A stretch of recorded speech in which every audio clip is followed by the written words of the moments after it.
Hello, welcome to a new episode on our podcast. And today, if you want to market your business, if you want to learn more about digital marketing, this is the episode for you. I want to welcome Morsey to our podcast. Hey, Amar, how are you? How are you? Thank you, Elias, for this chance. Thank you so much for coming. Thank you so much for coming here. Digital marketing is a huge thing today. Everyone, it's digital marketing. It can be even someone that looks for a job. You know, these days in LinkedIn, personal branding became such a huge thing. Of course, some of what we are doing is like that. But before we dive into digital marketing, tell us a little bit about yourself, about your background, how you even got to the world of digital marketing. Actually, it's all started before 2009. I was working as a graphic designer. I started to learn graphic design. So I started to do some works for my friends, my family, and someone need an invitation for a wedding or something for just a graduation project, something like that. So things I started to get in real professional life. I hired in a corporate company to act as a junior graphic designer. Then things started to, I started to learn interactive media.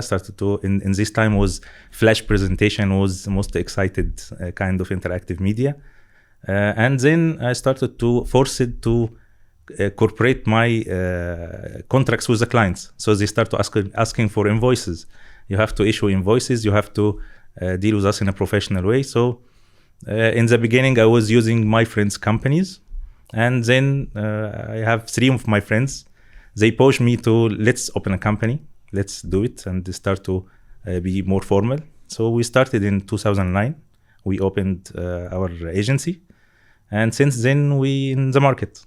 Amazing. So from 2009, it's been a lot, and I feel that this world of digital marketing changed so much, so rapidly. You know, 2009, I'm not sure that Facebook was around, or it was, but in very low stage. And now no one uses Facebook because it's too old, and everyone uses TikTok now. Exactly. So how do you see the world of digital marketing change in the course of all those years? Actually, in the beginning, we was just focusing on designs for production and just doing printed materials and branding. So it was a very small scope. Then we start to get in the area of website design.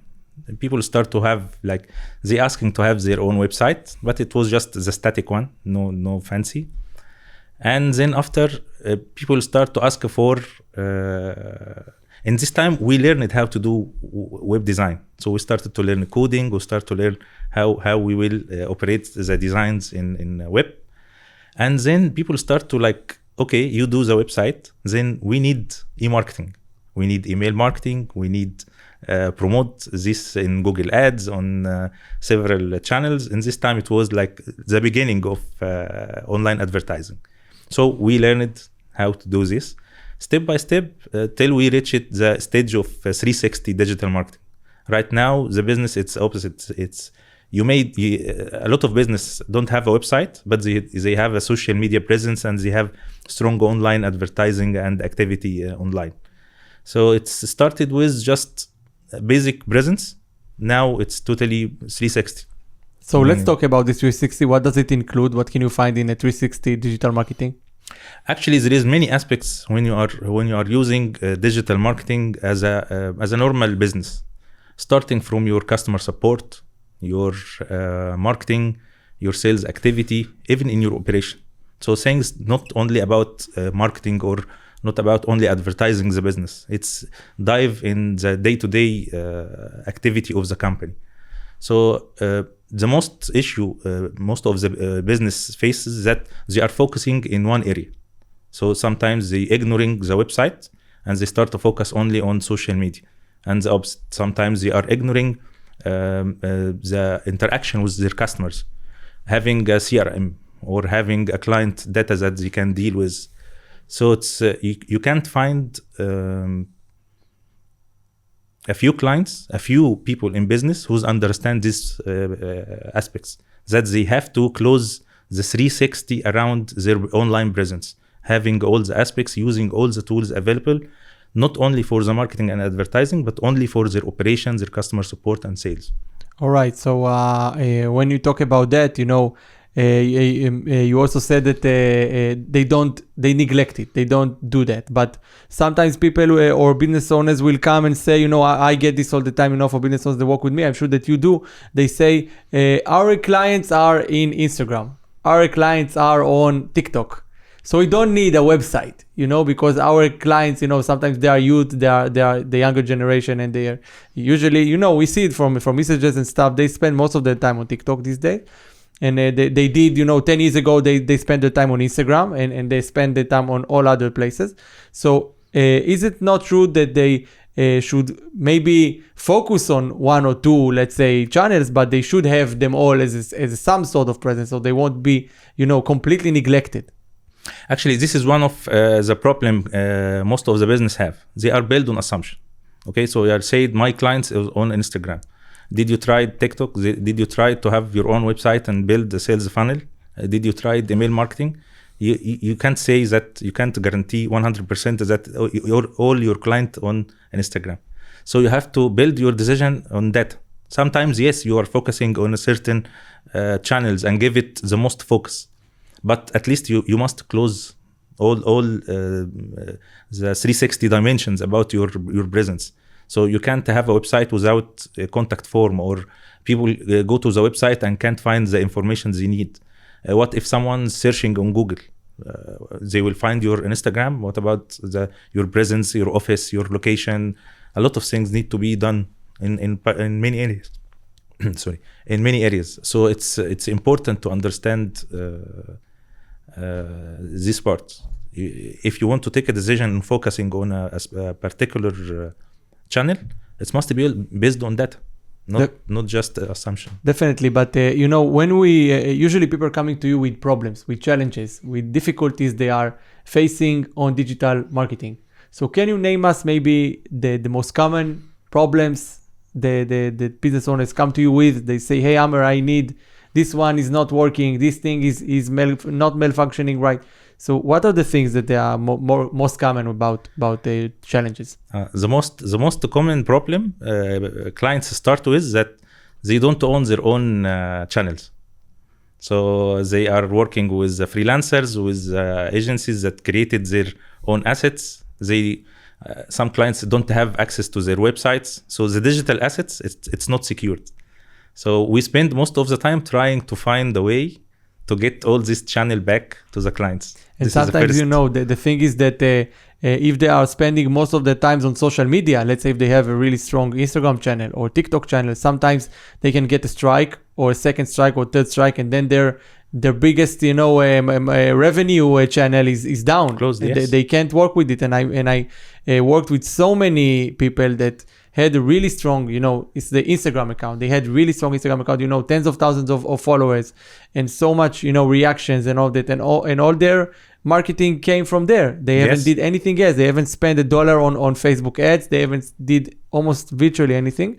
And then one day they uploaded the wrong thing, the wrong word, or sometimes, Instagram just decided to go back 6 months or 2 years back and decided that this word is forbidden. Yes. And then they shut down their page. And then we need to, have legal stuff against Facebook and so many things. So this is, I think, one of the reasons that 360 is very important, right? Exactly.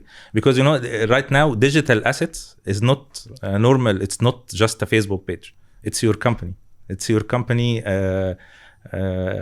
channel, which is your client, your partner. Everyone is dealing with you through this channel. So you can't lose it that easy. So digital assets right now, it's part of the company assets. Definitely. It's like the logo, it's like the colors, it's like anything. Like the office, like the assets you have, like the capital. It's important to understand this. Definitely. And I think that when I'm seeing a lot of acquiring deals, I'm noticing that a lot of those include, the digital assets as well. It looked like, the list of clients.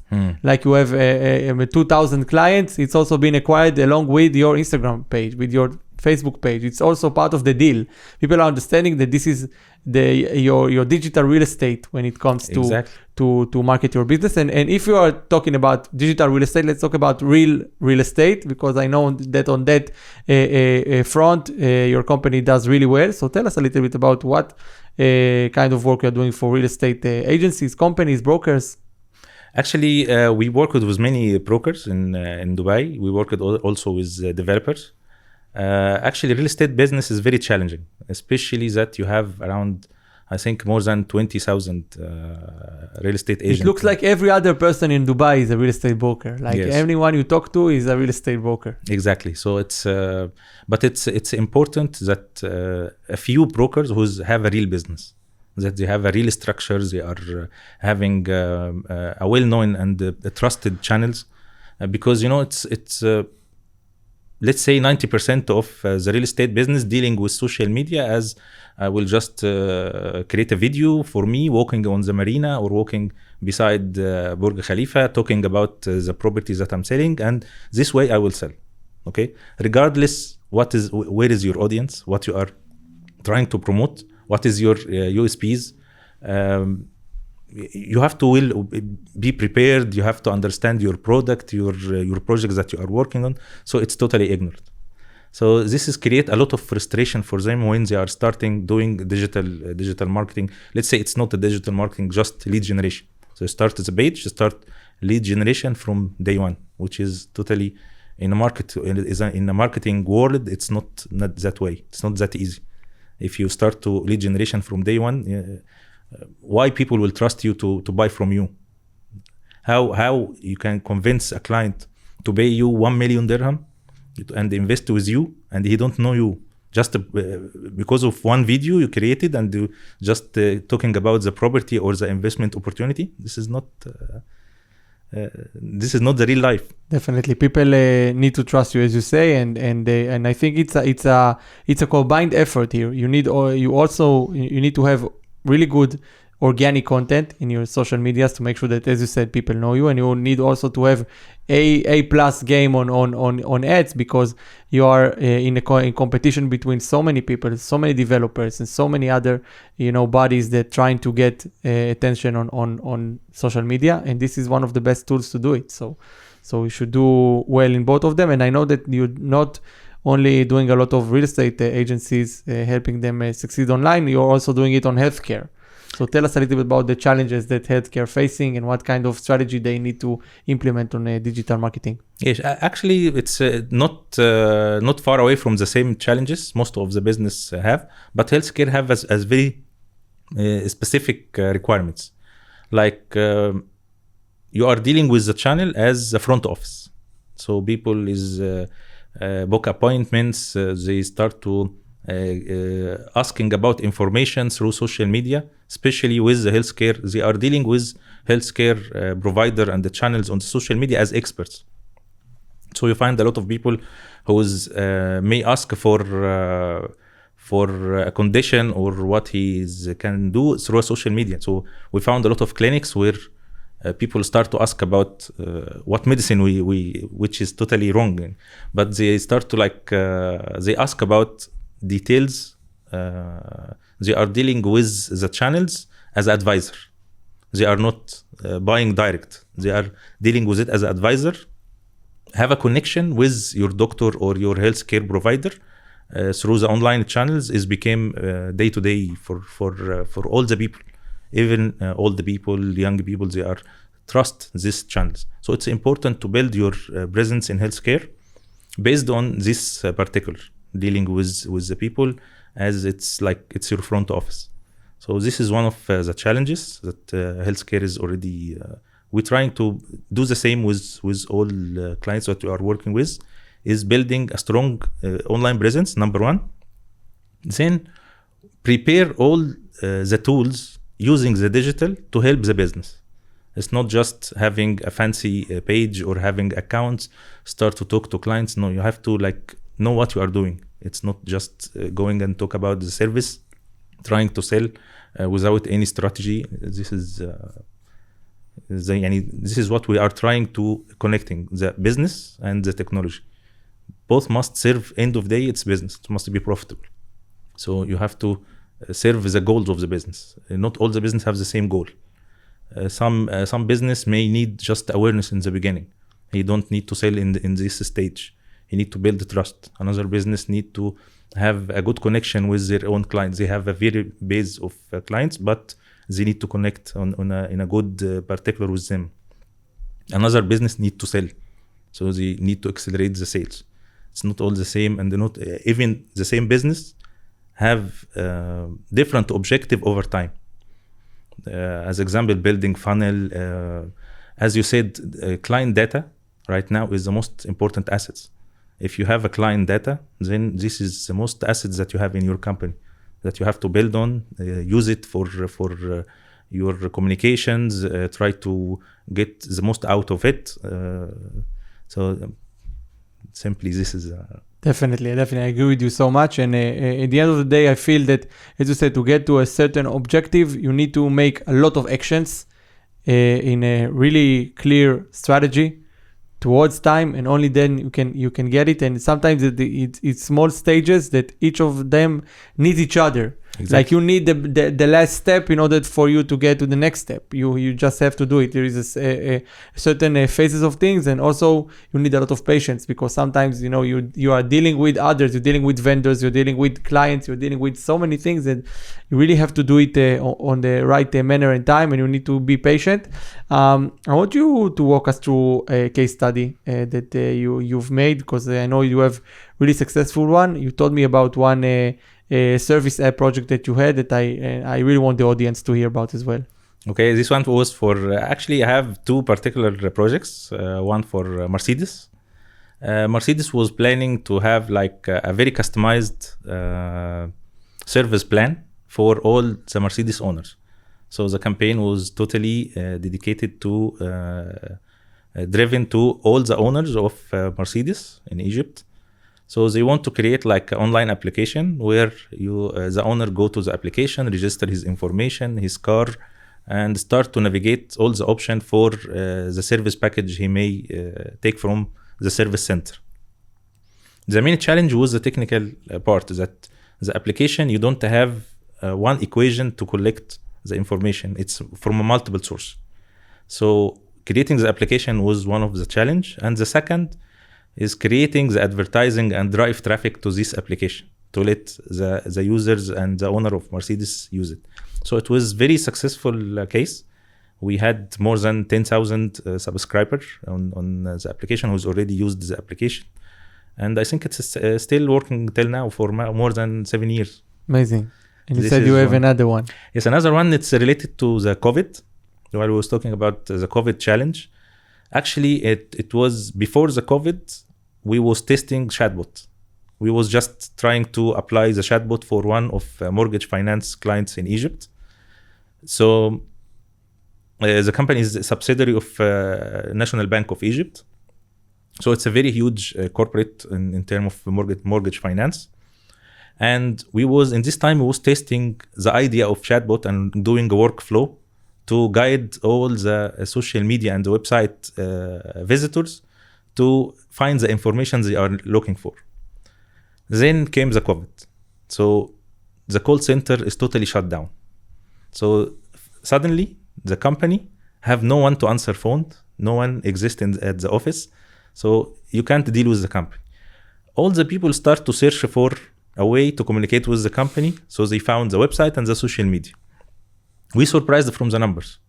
And we surprised from the successful the chatbot did in this time.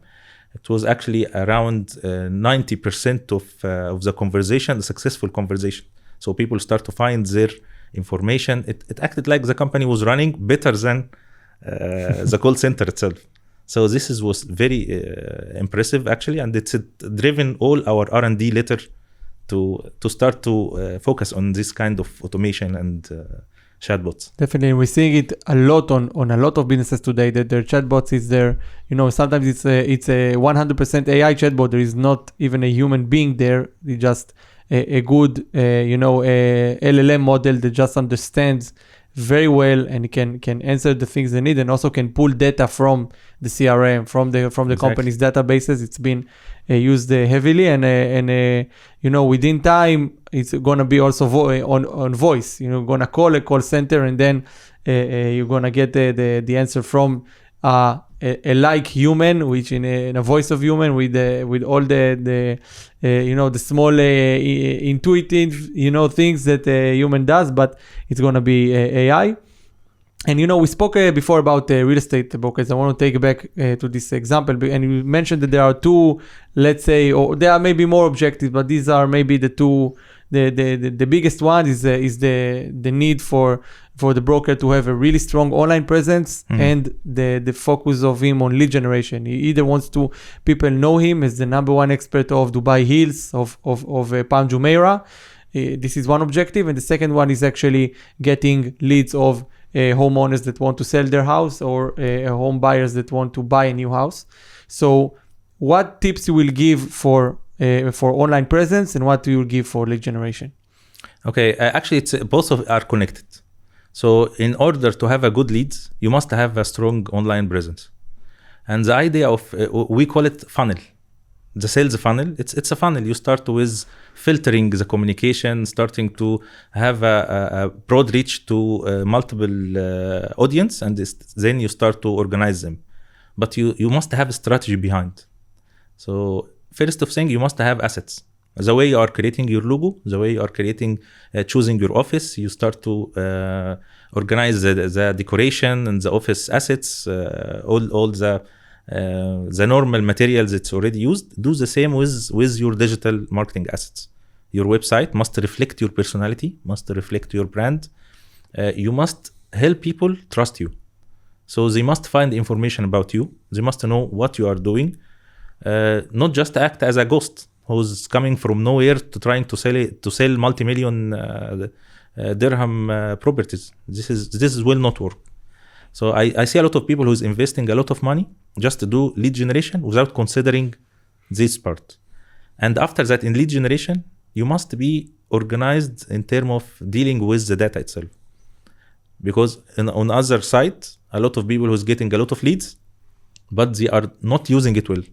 They are losing the leads. They are not communicating with them in a good way. They don't have a script for calls. So as example, you want to close also again, you want to close a multi-million dirham property over a phone, while even your accent is not good. You are trying to sell in a pushy way, and you are not trained to sell over the phone. So this will not ever work, even you spent millions of dirham on lead generation. So it's a system. You must do it right. You must to consider digital marketing is only one part of it. There is a lot of things must happen before, and a lot of things must happen after. Definitely, and still, I want to ask you something a little bit more locally about Dubai. You are here for quite some time. How do you see the digital marketing landscape here in Dubai changes? What are people looking for in terms of digital marketing? What are the trends that may be up and coming now, and people are into them? What do you think about that? Actually, digital marketing in Dubai is booming, and it's growing very fast. And it's there is a lot of you find the latest technology in Dubai. Actually, one of the parts that we're already focusing on in the next future, the year 2025 is the AI. It's totally for the AI. Right now, AI is not just tools to give you information, or no. Right now, you have agents. You have brain who can think and take decision. You have agents who can understand the client emotions and give you feedback.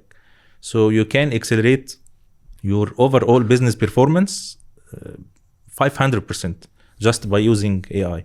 So this is the area that we are focusing on right now. We are building a new AI automation agency to help especially small business, because before using AI was very expensive. Right now it's very affordable. A small shop in Sharqa can use AI and operate his connection with customers through AI. Give me some example for it. Actually, let's say as example for how the automation work. Yeah. As example, let's talk about the real estate. For the real estate agent, you can have the AI do the calls once the lead is coming in your pipeline. So he can do the prospecting, he can qualify the leads, he can take action and give the client all the information. So he may create more than 90% of the sales process for you. But it sounds real, you know, because I'm hearing so many examples, Amr, that it doesn't sound real, it sounds fake. It sounds like a bot speaking to you. Is it believable? Right now, it's already improved. It's improved very fast, and in the last few months, a lot of technologies came in this area, in particular area, especially voice recognition. So right now, text to voice or the opposite, voice to text, it's already became very affordable. And as example, if you are running a broker business, you will not be able to have like a multi-language speaker.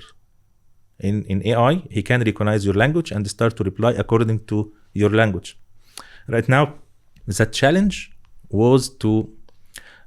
we have right now is to limit the AI. It's the opposite, not giving more space. No, you limit. I have a trial with a dental clinic. When we started to operate the chatbot was starting to give medical prescription. He started to deal with the users and he gives them name of medicines. He take a very far away approach. So we start to limit. No, you start to limit the AI to not give a prescription. You are not a doctor. You are only a customer support. You need to help the customers to book the appointments and do 1, 2, 3, not more than this. So it's going crazy. Also through WhatsApp, through the chatbots, texting. So it's become right now. It's even for the AI calls, it's became very, very improved. Definitely, I can see that, and I want to ask you, because here in Dubai, as you said, digital marketing is booming. A lot of companies do it now. A lot of companies do AI, implementations for businesses. How do you feel that your company is different, sets apart themselves from the competition here in Dubai? Actually, we are following the same strategy I had from the first day I started my agency. Is I build trust.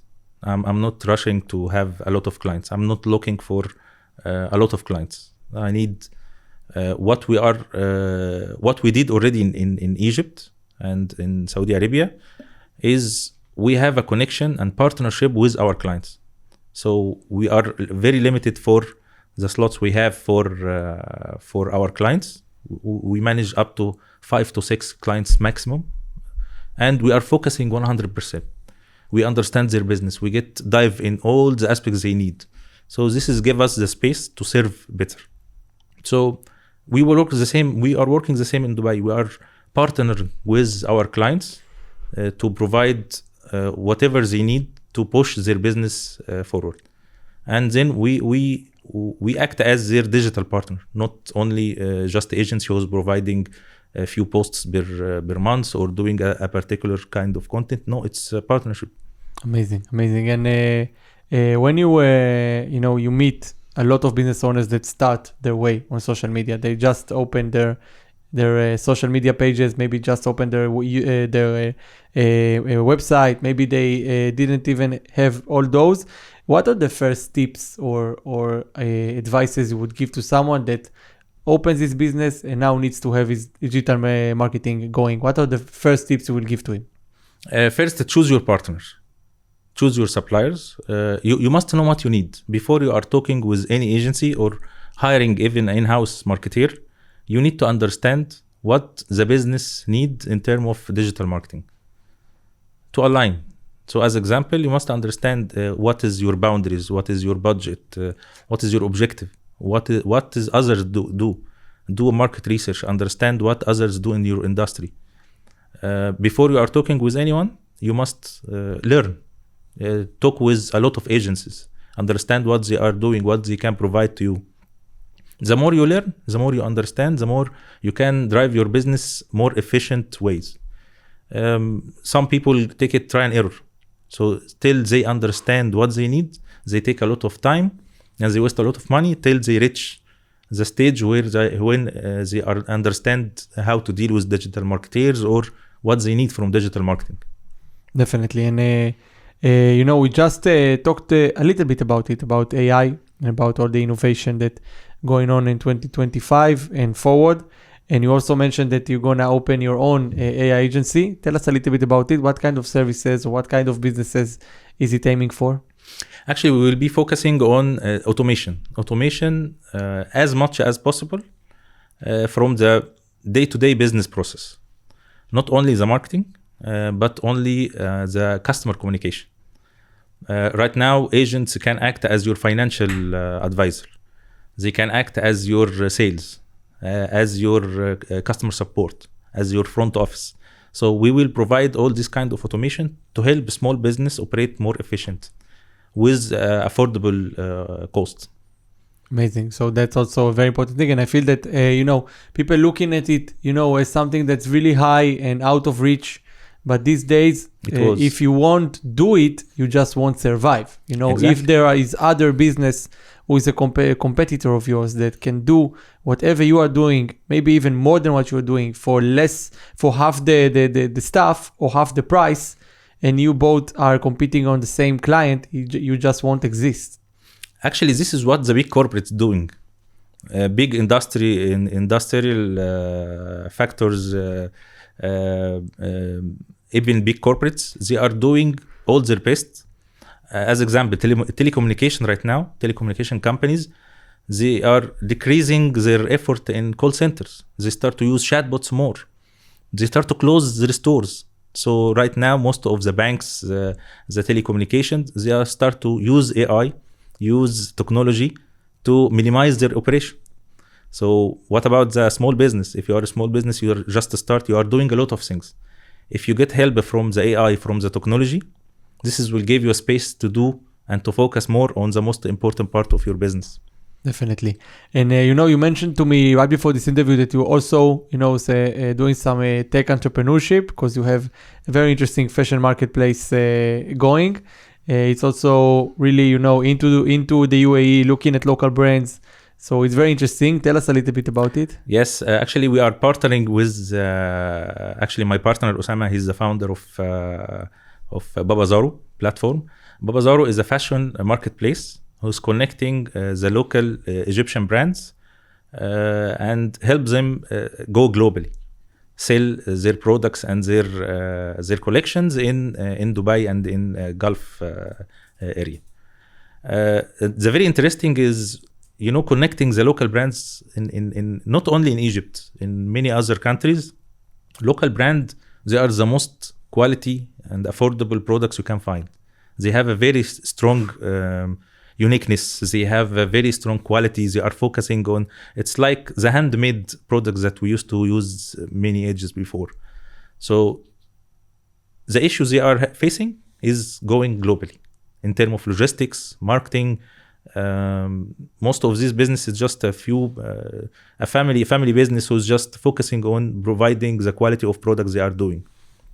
So Babazaro is help this kind of business, help local brands to sell their products worldwide, go globally. Because especially in Dubai right now, you especially in fashion, it's became very hard to find uniqueness. And uniqueness exists in local business and local brands. So it's very interesting to closing this gap between the local manufacturer and local brands and the global market in terms of logistics and marketing. Amazing. And, I want to ask you also, you talk about advices, you talk about, from your experience, from your knowledge. And I wanted to ask you, what kind of advice can you give to entrepreneurs that want to have a successful digital marketing agency? What kind of tip you would give to them? What kind of advice you would give to them? Okay, first of all, you must understand that it's not about digital marketing only. When you are building a business, there is a financial part, there is sales, there is many other things that you will force to do. Other challenge that we was talking about before we start is prospecting. You can't just work with everyone. You have to be focused. You have to know how to serve clients. Also, you have to well prepared. Take your time, learn, and try and error. But the first, focus on the customer experience. You will be successful once you have clients trust in you. It's not about the volume; it's about the trust. Trust lost. Volume you may have 100 clients, but if you didn't deliver, you will lose them in no time. So just be patient. Focus on a niche. You can't work with all clients. Also be reliable. You can't just go and try to sell high ticket for clients who's already if they compare you with the market, they will go to other companies. So you must understand the market. In the beginning, you will be doing a lot of things, including accounting. You will do sales.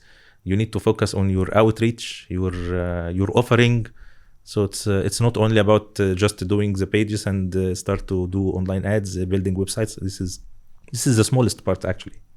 Definitely, I feel that it's way more about the outer things than the actual profession, right? Exactly.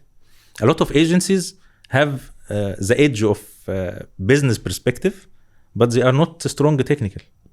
They know how to sell. They know where is the gap. They know, but they may don't have the best technicals overall. And the opposite, I see a lot of people who is already very strong technical, very strong designers, but they don't understand the business.